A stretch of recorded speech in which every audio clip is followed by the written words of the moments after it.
सब जगह जाएंगे, डोरे धागे करवाएंगे, पीर फकीरों के वहां जाएंगे, मुल्ले मौलवियों के वहां जाएंगे, सब जगह जाएंगे, आराम से ले लेंगे, प्रसादी भी खा लेंगे, मान्यता भी कर लेंगे।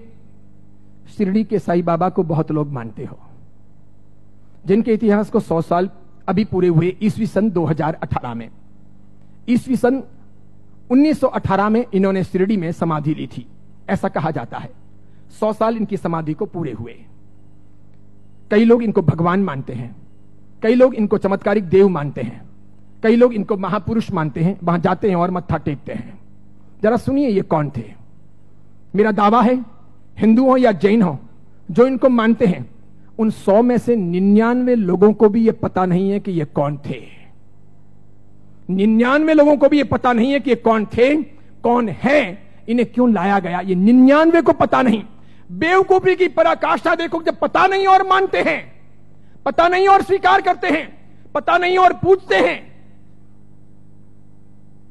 बहरुद्दीन पिंडारी नाम का एक व्यक्ति था। ये अफगान से यहां आया था। ये पिंडारी जाति का था। ये मैं तब की बात कर रहा हूं जब औरंगजेब का खात्मा हो चुका था और मुगल साम्राज्य समाप्ति की ओर आगे बढ़ रहा था। धीरे धीरे मराठाओं ने अपना वर्चस्व जमा लिया था और वे हिंदू साम्राज्य की स्थापना के लिए बहुत मजबूती के साथ में आगे बढ़ चले थे। भारत के अंदर, भारतवर्ष के अंदर, अखंड हिंदुस्तान में जोरदार हिंदुत्व साम्राज्य का, हिंदू साम्राज्य का विस्तार होने जा रहा था। ये मैं तब की बात करता हूं। ये पिंडारी लोग लुटेरे हुआ करते थे। ये पूरी अफगान की जाति लूटने फाटने के लिए यहां पर आई थी। मुगलों के काल के अंदर इसने अच्छी खासी मात्रा में जगह जगह लूटपाट की थी।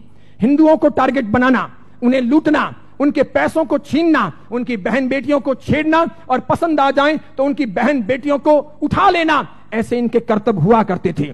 1838 में इस बहरुद्दीन का माफ कीजिएगा, 1838 में इस बहरुद्दीन का जन्म हुआ और यह आगे बढ़ा। उसके बाद में एक फिल्म आई, वो हिंदी फिल्म थी। उस फिल्म को जगह जगह पर दिखाया गया षड्यंत्र के आधार पर। फिल्म में यह बताया गया, औरंगजेब के मरने के बाद पहली बार जब बोलने वाली फिल्में आई, पहली बार जब फिल्म आगे बढ़ी, वो ब्लैक एंड व्हाइट मूवी, जब फिल्मों का जमाना आया, तब यह बताया गया कि ये बहरुद्दीन पिंडारी तो बहुत अच्छा आदमी, और ये पिंडारी जाति के लोग तो देशभक्त हैं, देशद्रोही नहीं, ऐसा बताया गया। बावजूद इसके इस बहरुद्दीन ने जगह जगह डकैतियां करना, लूटना फाटना जारी रखा। बड़ी मात्रा में लोगों को तहस नहस करता रहा। इसने अपनी जिंदगी में कई सारी हिंदू महिलाओं के, कन्याओं के बलात्कार किए, कितना ही सारा नुकसान पहुंचाया। अंततः जब धीरे धीरे मराठा साम्राज्यों के सामने, उधर झांसी की रानी, झांसी के अंदर लक्ष्मीबाई लोहा ले रही थी, उस वक्त अंग्रेजों का आगमन हुआ। अंग्रेजों को यह बहरुद्दीन बहुत नागवार गुजरा। इन्होंने जैसे तैसे करके इस बहरुद्दीन को भगाने के लिए, पकड़ने के लिए खूब कोशिशें की। यह बहरुद्दीन बेस बदल करके भागता हुआ अहमदनगर आया, जिसे नगर कहा जाता है, महाराष्ट्र का बहुत बड़ा एक शहर है। अहमदनगर आया और सुनिए, इतिहास ये कहता है कि यह बहरुद्दीन पिंडारी अहमदनगर के अंदर एक वेश्या के घर रहा। उस वेश्या को अपना बना करके उसने वहीं पर अपना आशियाना बना लिया वेश्या के साथ। आगे जाकर उसने शादी की या नहीं की, इसका कोई सबूत नहीं। वेश्या के साथ रहते रहते 2 संतानों का जन्म हुआ। एक था लड़का जिसका नाम रखा गया चांद मियां। बहरुद्दीन ने अपने बेटे का नाम रखा चांद मियां। थोड़ा बड़ा हो जाने के बाद में बिना पढ़ाई लिखाए इस चांद मियां को अपनी डकैतियों में जासूसी के तौर पर बहरुद्दीन पिंडारी ने उपयोग करना प्रारंभ किया। जगह जगह ये चांद मियां, छोटा सा बालक, एक चद्दर लेकर के भिखारी के तौर पर फटे पुराने कपड़े पहन करके अलग अलग जगह पर बैठता, बाजारों में बैठता, आए गए माल की वगैरह बातमियां लेता, किसके घर में क्या आ रहा है जा रहा है ऐसी कोशिश करता, और समय समय पर कभी दिन में, 2 दिन में, 5 दिन में, 10 दिन में अपने पिताजी को, बहरुद्दीन को समाचार पहुंचाता कि आज इस घर में इतना माल आ रहा है या यहां इतना सामान आया है। और इस प्रकार डकैतियों का मामला आगे बढ़ता कि यहां कोई सुरक्षा के प्रबंध नहीं होते हैं, कोई पहरेदार नहीं होते हैं, ये चीज चलती रहती। अंततः परेशान होकर शंकाओं के आधार पर अंग्रेजों ने बहरुद्दीन को तो भगाया, आगे जाकर वो अफगान चला गया, उसकी मौत भी हो गई। चांद मियां, उसका बेटा, छिप छिप करके रहने लगा, बड़ा होता गया। एक दिन अंग्रेजों ने उसे पकड़ा, जेल की सलाखाओं के पीछे डाला। 8 साल तक ये चांद मियां जेल में रहा, अंततः यह छूटा। मराठा ताकत के साथ में अंग्रेजों का मुकाबला कर रहे थे। झांसी की रानी भी किसी भी हालत में अंग्रेजों को घुसने नहीं दे रही थी। अंग्रेजों को लोकल गुंडे चाहिए थे इन लोगों के सामने लड़ने और इनको परेशान करने के लिए। चांद मियां ने पैसे लेकर के झांसी की रानी के खिलाफ में अंग्रेजों के पक्ष में गुंडों को इकट्ठा करने और लड़वाने और मगजमारी करने के लिए तैयारी दिखाई। अंग्रेजों ने अच्छे खासे मोटे पैसे चांद मियां को दिए। ये चांद मियां महाराष्ट्र से ठेठ झांसी गया। अंततः अंग्रेजों के हाथों झांसी की रानी लक्ष्मीबाई को मरवाने में इस चांद मियां की भी भूमिका रही। उसके मरने के बाद इन अंग्रेजों ने उस चांद मियां को नवाजा। कालांतर के अंदर एक नया नुस्खा अपनाने के लिए वो चांद मियां झांसी से आकर के शिरडी पहुंचा। वहां सुलेमानी मुसलमानों के साथ में उसकी पहचान हुई। मूल अफगानी पिंडारी जाति का ये चांद मियां बहरुद्दीन का बेटा वहां जाने के बाद में सुलेमानों के साथ में परिचय में आकर के सुलेमानों के लिए काम करने लगा। मुसलमानों की ये सुलेमानी जाति षड्यंत्र पूर्वक हिंदुओं और मुसलमानों के बीच के भेद मिटाने और धीरे धीरे इस्लाम का भीतर से प्रसार प्रचार करने का कामकाज संभालती थी। ये स्लो पॉइजन देकर के धीरे धीरे लोगों को मुसलमान बनने के लिए अलग अलग तौर तरीकों से कब्रों पर ले जाने या फिर अलग अलग दरगाहों पर ले जाने, उन्हें बदलने, उन्हें चमत्कार दिखाने के तौर पर परिवर्तित करने का काम करती थी। उनको ये चांद मियां मिल गया। वहां इसके लिए एक मस्जिद बनाई गई। मस्जिद का नाम हिंदू रखा गया, इस्लाम की मस्जिद नहीं रखी गई।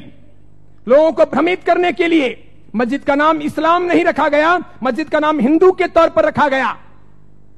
इस इंसान ने अपनी जिंदगी में कभी कुछ काम किया हो, कोई साधना की हो, कोई धर्म चलाया हो, कोई धर्म ग्रंथ लिखा हो, कोई बहुत बड़ा व्यापक काम किया हो, ऐसा एक भी उल्लेख आज तक भारतीय इतिहास में नहीं है। सुनिएगा, यही चांद मियां सुलेमानों के परिचय में रहने के बाद धर्म परिवर्तन करवाने, चमत्कारों के आधार पर लोगों को भरमाने के लिए साई बाबा बनाए गए। इसी चांद मियां का नाम आगे हुआ साई। किसने नाम दिया? सुलेमानों ने। उसके लिए एक मस्जिद बनाई गई। बाद में वो हिंदुओं और मुसलमानों के बीच में सामंजस्य स्थापित करने के लिए फरिश्ते के तौर पर प्रस्तुत किया गया। देखिए आप एक मजे की बात, ईस्वी सन 1918 में इसने समाधि ली। उसके पहले फिल्में जब आती थी तब हिंदुओं और मुसलमानों के बीच का बहुत बड़ा भेद था, बहुत भेद। हिंदू मुसलमानों को पसंद नहीं करते थे भारत में, और मुसलमान हिंदुओं को पसंद नहीं करते थे। मुसलमानों को ईश्वर के नाम से बहुत एलर्जी थी, हिंदुओं को अल्लाह के नाम से बहुत एलर्जी थी। अगर आप थोड़े बहुत भी अपने प्राचीन काल में जाएं, मेरे जमाने के आसपास पहुंचे, ईस्वी सन 60 और 70 के दशक में पहुंचे, ईस्वी सन 1960 1970, और तब के जमाने में जितनी फिल्में आई तो फिल्मों में कहीं ना कहीं अल्लाह लाने पड़ते थे या फिर ईश्वर लाने पड़ते थे। बिना उनके काम चलता नहीं था। इन फिल्मों के आधार पर ही फिल्में हिट होती थी, फिल्में चलती थी। उस समय मात्र लटके मटके लेना, कमर को नचाना, ठुमके लेना और उससे फिल्म चल जाएगी, ऐसा होता नहीं था। उस जमाने का जमाना ऐसा था नहीं कि आज की हीरोइनें चल जाएं, थोड़े बहुत लटके मटके लें और फिल्म रातों रात कम कपड़ों के आधार पर फेमस हो जाएं, ऐसा था नहीं। उस जमाने का कल्चर ऐसा था कि कहीं ना कहीं रिलीजियन, धर्म बीच में लाना पड़े। अल्लाह लाओ तो हिंदू नहीं देखेंगे, ईश्वर लाओ तो मुसलमान ऐतराज करेंगे। और देखो मजे की बात, अधिकांश प्रोड्यूसर मुसलमान थे। अधिकांश पाकिस्तान से, सिंध से, पंजाब से और कश्मीर से आए हुए हीरो और हीरोइन ये भी मुसलमान थे। लेकिन नौबत ये थी कि ये मुसलमान हिंदुस्तान के बाजार में अपने असली नाम से चल नहीं सकते, और इसीलिए दिलीप कुमार मुसलमान, उसको अपना नाम बदलना पड़ा। मीना कुमारी मुसलमान, उसको अपना नाम बदलना पड़ा। सुरैया देवानंद से शादी करना चाहती थी, लेकिन मुसलमान होने के नाते स्वीकार नहीं किया गया। पिता ने अनुमति नहीं दी कि हिंदू के साथ शादी नहीं हो सकती, उसे भी अपने नाम बदलने पड़े। 15-20 से अधिक ऐसे हीरो हीरोइन हैं 1960, 1970 और 1980 के दशक के, 1960, 1970 और 1980 के दशक के जिन मुसलमानों को मार्केट में चलने के लिए, स्ट्रेटेजी बनाने के लिए अपने नाम बदलने पड़े। वो मुसलमान थे, उनको हिंदू दिखावा करना पड़ा। इधर देखो, जावेद अख्तर हो, सलीम खान हो, नौशाद हो और महमूद खान हो, ये सभी ऐसे प्रोड्यूसर थे जो जन्म से मुसलमान थे, इरादे से मुसलमान थे, हैं भी। इसके सिवाय अन्य अन्य आए और इन लोगों को अपनी फिल्में चलानी थी। इन लोगों ने एक तौर तरीका चलाया कि मुसलमान होने के नाते हिंदुत्व का समर्थन कर नहीं सकते और हिंदू देवी देवताओं को अपने को भ्रष्ट बताना है। क्योंकि आप पुरानी फिल्में देखिए और आज की फिल्में देखिए, किसी भी अल्लाह को कभी गाली नहीं दी जाती, किसी मस्जिद के ऊपर सवाल नहीं किए जाते, कभी कुरान के बारे में कुछ बोला नहीं जाता। लेकिन हिंदू देवी देवताओं की फिल्मों में मजाक होगी। किसी भी हिंदू देवी देवता को मानने वाले पंडे पुजारी को भ्रष्टाचारी, नालायक, रैप करने वाला बताया जाएगा। लेकिन किसी पादरी को, किसी भी मौलवी को रैप करने वाला या भ्रष्ट काम करने वाला नहीं बताया जाएगा। ये सब योजनाएं थी, वो मुसलमान प्रोड्यूसरों ने आगे बढ़ाई। बढ़ाते बढ़ाते उन्होंने वहां बढ़ाई कि उन्होंने देखा कि किसको लाया जाए। तब उन लोगों को साईं बाबा को लाना ठीक लगा कि ये है तो मुसलमान लेकिन हिंदुओं के बीच में खप जाएगा, है मुसलमान हिंदुओं के बीच में बिक भी जाएगा, है मुसलमान हिंदू मुस्लिम के बीच में अपना रास्ता अच्छा सा तय करवा देगा। तो पहली आई 1977 में फिल्म अमर अकबर एंथोनी। ऋषि कपूर ने उसमें इस साईं बाबा के नाम पर एक लाजवाब गीत गाया, हाथों हाथ वो बिका। फिल्म बहुत चली, देखो आप, फिल्म हिट हुई, बाबा भी हिट हो गए। फिल्म हिट हुई, बाबा भी हिट हो गए। मुझे यह बताओ, साईं बाबा का कौन सा धर्म ग्रंथ है? उन्होंने अपनी जिंदगी में, ये चांद मियां ने जो 8 साल तक जेल रहे, पिताजी के लिए जासूसी का काम किया, अंग्रेजों के हाथों बिके, झांसी की रानी लक्ष्मीबाई को मरवाने में जिसकी भूमिका रही, मराठाओं को बदनाम करने के लिए उसने बहुत काम किया, मराठाओं के स्वाभिमान को तोड़ने के लिए उसने बहुत काम किए, बहुत काम किए। क्योंकि मराठा एकदम पक्के कट्टर हिंदुत्ववादी, उन्हें यह मंजूर नहीं था, तो उनके स्वाभिमान को ठेस पहुंचाने के लिए उसने बहुत काम किए। और उस आदमी को रातों रात साईं बाबा बना दिया गया, महिमा मंडित कर दिया गया। कैसी जोरदार ये सेल्स पॉलिसी थी, हाथों हाथ बाजार में बिके। कैसे बिके कि जब पहली बार 1918 में इन्होंने समाधि ली, तो 1918, 1919, 1920, 1921, 1922 का ऑडिट देखिए, तो इनके शिरडी के साईं बाबा मंदिर का ऑडिट का आमदनी का स्रोत है 1800 रुपए, 2000 रुपए, 2500 रुपए, आखिर में है 3200 रुपए।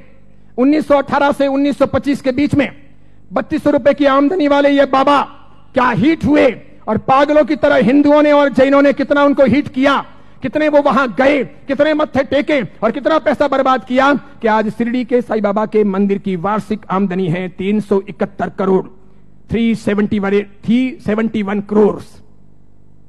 वहां मुसलमान जाने वाले 5% भी नहीं, वहां जाने वाले मुसलमान 5% भी नहीं, और जाने वाले हिंदू और जैन 95%, पैसे खर्च करने वाले अधिकांश 95%। मुझे बताइए, हिंदू धर्म के कौन से ग्रंथ में इनके बारे में क्या लिखा है? उपनिषदों में, वेदों में, महाभारत में, रामायण में, उसके बाद के किसी साहित्य में कि कभी शिरडी के साईं बाबा होंगे या हुए हैं, क्या वो फरिश्ते हैं, वो कोई अवतारी हैं, वो कोई हिंदू देवी देवता हैं? बिल्कुल नहीं। लेकिन हिंदू धर्म को भ्रष्ट करने, उनको बहलाने फुसलाने के लिए काम किया गया और ये सफल हो गया, सफल हो गया। हाथों हाथ ये बिक गए। आज तो देखिए, आज हिंदुस्तान के अधिकांश हिंदू मंदिरों में हिंदुओं के देवी देवता छोटे हो गए हैं, साईं बाबा बड़े हो गए हैं। हिंदुओं के देवी देवता साइड में हो गए हैं, साईं बाबा प्रमुख हो गए हैं। हिंदुओं के देवी देवता कम कमाऊ हो गए हैं, साईं बाबा अधिक कमाऊ हो गए हैं। जिसको भी अपनी दुकानदारी चलानी हो और भगवानों के नाम पर, देवी देवताओं के नाम पर पैसा कमाना हो, साईं बाबा की मूर्ति ला दो। आप भी प्रयोग कर सकते हो। दुकान बराबर नहीं चलती हो तो दुकान के बाहर बिठा दो, धनाधन उसका गल्ला अच्छा चलेगा, आपकी दुकान के गल्ले से भी अच्छा। बस ऐसी बात हो गई। चमत्कारों के तौर पर मुझे बताइए कि उन्होंने क्या किया, उनसे क्या हुआ। बताइए कि शिरडी जाने वाले सभी लोग अमीर हुए, सभी की गरीबी दूर हो गई, सब लखपति करोड़पति हुए, अरबपति हुए? क्या सभी के दुख दूर हो गए? जो जो वहां गए और हर साल जाते हैं, क्या वो बीमार नहीं पड़ते? क्या उनके घर में बाल बच्चे बराबर पैदा होते हैं, वे वांझिए नहीं रहते? क्या उनके वहां पर किसी का एक्सीडेंट नहीं होता, दुर्घटना नहीं होती? क्या शिरडी जाते हैं और मानते हैं उनके सब ख्वाब पूरे होते हैं? बताइए मुझे।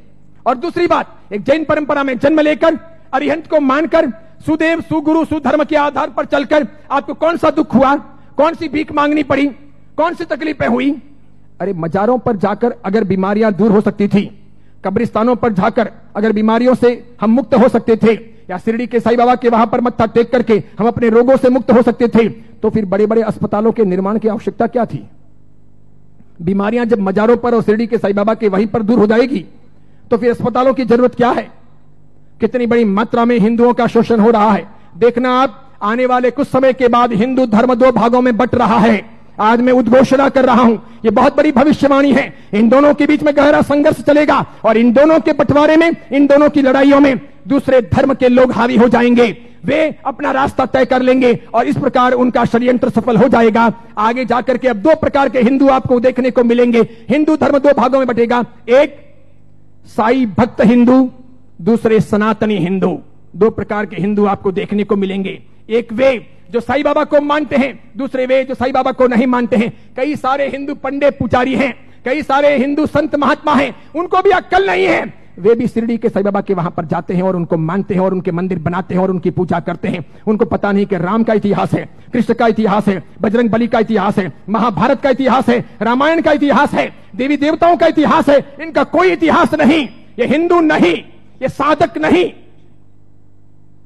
जैन साधु साध्वी भी शिरडी जाते हैं तो यदा कदा दर्शन करने के लिए वहां चले जाते हैं और कर्म फोड़ के चले आते हैं।